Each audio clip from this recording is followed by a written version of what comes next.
journey with intention and never fail to mention that we go hard every time we go in. Everything I'm feeling must be something I've been missing. However, all the Welcome to Book Babes Read. For our new viewers, thank you for joining us. And for our returners, thank you for coming back. Before we begin, please make sure you subscribe to our channel so that you never miss a video. We'll wait. Okay, great. Before we jump in, let's just quickly remind the viewers of who we are. I'm Danica. I'm Erin. I'm Takesha. Hey y'all, I'm Bridget. So similar to the last episode, today we will be discussing another book by an up-and-coming author.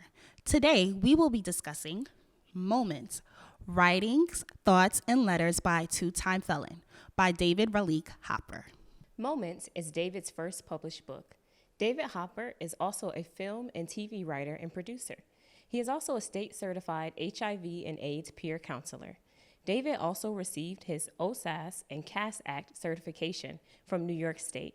He has flourished as a public speaker dealing with young adults and troubled teens. He has gained notoriety after he developed the hip-hop game show Debatable. He is the co-owner of Be Unstoppable Media, which uses its platform, BeUnstoppable1.com, to showcase all of their projects.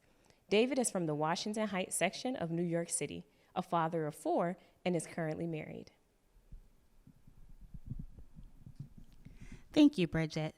So Moments takes the reader on a journey of a young black male raised in New York City, trying to maintain his soul while in prison. The first topic that I would like to discuss is anger or rage. Because we see it at the very beginning of the book. Do you think that anger or rage is a choice? I can go first. I don't think that anger or rage is a choice. What I think is a choice is how you react to it. So I think those things that are like feelings and emotions, those are things that come very naturally from or to people. And like if you get upset about something or you feel angry about something, like I don't think that you should have to feel like, oh, that's not like something that should happen. But if you react poorly to it, that's where you kind of have to take accountability and responsibility because you decided to do that. I remember there was a part in the beginning of the book where he shot the man, and his first thing after was as soon as he was done with it, everything seemed to pause and he was completely calm right after. So it's just that thought that like he didn't feel like he can control himself, and that was, I think, more of what the choice was. Like he didn't have to shoot him, but he realized that too late because he already shot him. So. No, I'll definitely agree with Takesha. I do think that emotions are emotions, and we can't control our emotions. You can feel them, but your reactions to those emotions you can control. And definitely, I do think that some people have to build up that tolerance of controlling your emotions, right, and your reactions to things that happen to you. It's not something you just automatically know. It's learned, but I do think that you should be able to feel the way that you feel, but control your actions. I do think there's actually a physical response that comes with feeling certain emotions. Your adrenaline starts running, your brain releases certain hormones, and so you do have the need to release that in some way. And I think a lot of it is like what you touched on, Bridget, having self-awareness to say, okay, I know that when I get angry, my body reacts in this way and I need to release it somehow. So finding a way to productively do that is really important because just like you said, it was right after he says, like, he feels the trigger, he's fine. And so I think, part of that is just finding ways to cope with the different ways that your body responds to your emotions. So do you ladies think that there's a connection between like when you're feeling so angry in the moment and like having like a mental breakdown? Like, do you think it's somehow connected to like your mental, like you having a mental breakdown?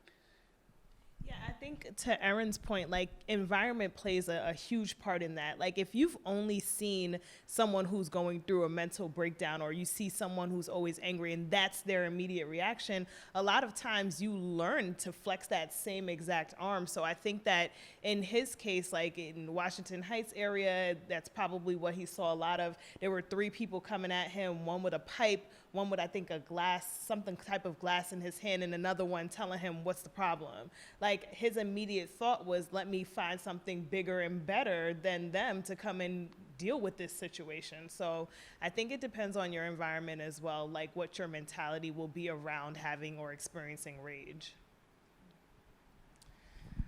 Okay, so now on to life in prison. David goes into great detail about his experiences in prison. And for me personally, I learned a whole lot about, just a little bit of what goes on. And one of the things that stood out to me was how inmates pass time. So, he ended up getting the certification to become a peer educator. So Bridget, what are your thoughts on him going through that whole process, getting that certification in order to educate others? I think that section of the book was one section in the book where he was very reflective, and I appreciated that chapter because he became a peer educator on HIV and AIDS, and because of what was happening with his mother. And that was like his first time actually dealing with the fact that his mother died from HIV. And I think that kind of gave him a sense of purpose. And I think that when people are incarcerated, people in general need a sense of purpose of why you're waking up every day. So like honing in on that purpose and dealing with that hurt and that pain from his mother guided him towards becoming this peer mediator, and it gave him a purpose to pass the time. So I think like that is definitely key, like when you're incarcerated and stuck with yourself, having that reflective moment. Yeah, and not to mention that jails are supposed to be rehabilitation centers. And a lot of times, I don't necessarily think a lot of jails are equipped with that to deal with like what happens after. And to your point, not only did it provide him a purpose, it also gave him something to do once he left. Like I did enjoy finding out that there were ways that people who are in jail or incarcerated can figure out what to do next with their lives. And I know even in California, they recently implemented a program where people who are doing firefighter work, once they come out, they remove the barriers for them to actually become firefighters, because they do use people who are incarcerated to actually help them fight fires. So it only makes sense that they were able to have those jobs after. So I think it just needs to be more of that in prisons where people actually can find a drive and a purpose and have something to do outside of just being locked away. I also appreciated learning more about the different systems that they have and opportunities that they have. And one thing that stood out to me was that he mentioned not all facilities had the same programs available, and he had to apply, and the chances of you getting selected for your top choice was very low. And, it stood out to me because I know that many prisons have work facilities and work programs where inmates have to work, but not as many educational programs. And, I think that that's something when it comes to thinking about policy and reform that should be at the forefront of those issues. Yeah, as an educator, I agree with that. Like, I didn't really know that they had those systems in prison, so I appreciated that as well. Okay, so towards the end of the book, David includes a list of quotes, and one of the quotes that stood out to me was by Einstein. The quote was basically about imagination. So it says, "Imagination is everything. It is the preview to life's coming attractions." What does the quote mean to each of you? And also, do you think that, the path that you're currently on in life can dictate what you're allowed to imagine for yourself? I do think that the path that you're currently on has an impact on what you imagine or what you can see for yourself. The thing about imagining and dreaming is that there are no limits, but I do think that when you think about a pathway and how sometimes it's almost like a tunnel, it could block you from seeing yourself or seeing other things for yourself. And so sometimes being steered on another path can help widen your imagination. And even when things happen and someone ends up on a path that they didn't expect for themselves, it could end up helping them expand their imagination. But if you never get steered off your initial path, I think there's a possibility that you could end up with no imagination or not seeing yourself past what's right in front of you. Yeah, and I think also representation matters in that way too, because I feel like if you see someone or you see a representative of that path that you're trying to be on, it makes you feel like it's tangible. So like not only just having the possibilities and being able to dream, but actually seeing people who are breaking those barriers and doing those things. I think those are really important too. I agree with Erin that you can dream as big as you want when you're starting to sit down and imagine what your life could be like. I don't think that your current path dictates where you end up.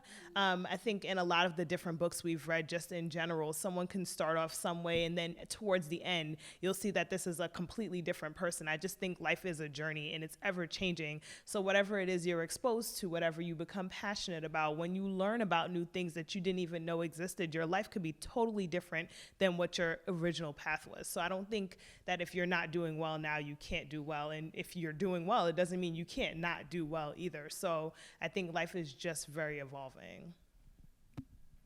Yeah, I definitely agree with both of you all. And I think too that the exposure piece is important, because the more you are exposed to, the more your world opens up, and then you see the different paths, right? And I think that like the path that you're on in life, you determine and write your own story. And you can't do that unless you are able to like imagine all the worlds that are possible. So having that exposure and seeing all the people who look like you or may not look like you, right, who are actually doing these things and how they went through the process is important. Yeah, I agree with all of you. You know, it's just important to remember that your thoughts do become things, and you want to keep having like positive thoughts so that positive things can happen for you. I do believe like if you keep thinking negatively about things, then negative things will happen. So just, you know, keep that positivity and, you know, keep your hopes up. Now it's time to transition to Rate That Book. For our new viewers, Rate That Book is a segment where we give the book that we're discussing a rating from 1 to 5. We also describe the book using one adjective, so we must choose wisely. Okay, ready?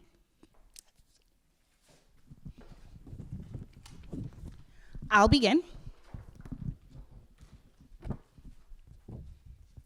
Informative. Incomplete. Different. Eventful.